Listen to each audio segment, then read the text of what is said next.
కీర్తనల గ్రంథము 37వ అధ్యాయం. చెడ్డవారిని చూచి నీవు వ్యసనపడకము, దుష్కార్యములు చేయువారిని చూచి మత్సరపడకము. వారు గడ్డి వలెనే త్వరగా ఎండిపోవుదురు, పచ్చని కూర వలెనే వాడిపోవుదురు. యెహోవాయందు నమ్మకయుంచి మేలు చేయము, దేశమందు నివసించి సత్యమనుసరించుము. యెహోవాను బట్టి సంతోషించుము, ఆయన నీ హృదయవాంఛలను తీర్చును.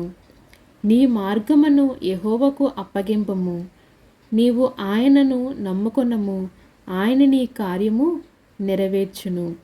ఆయన వెలుగు వలె నీ నీతిని, మధ్యాహ్నము వలె నీ నిర్దోషత్వమును వెల్లడిపరచును.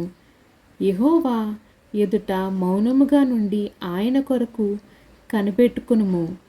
తన మార్గమున వర్ధిల్లువాని చూచి వ్యసనపడకము, దురాలోచనలు నెరవేర్చుకున్న వాని చూచి వ్యసనపడకము. కోపము మానము, ఆగ్రహము విడిచిపెట్టుము. వ్యసనపడకము, అది కీడుకే కారణము. కీడు చేయవారందరూ నిర్మూలమగుదరు. యెహోవా కొరకు కనిపెట్టుకున్న వారు దేశమును స్వతంత్రించుకుందరు.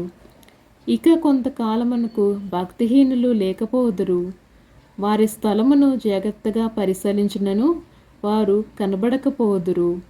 దీనులు భూమిని స్వతంత్రించుకొందరు, బహుక్షేమము కలిగి సుఖించెదరు. ఆమేన్.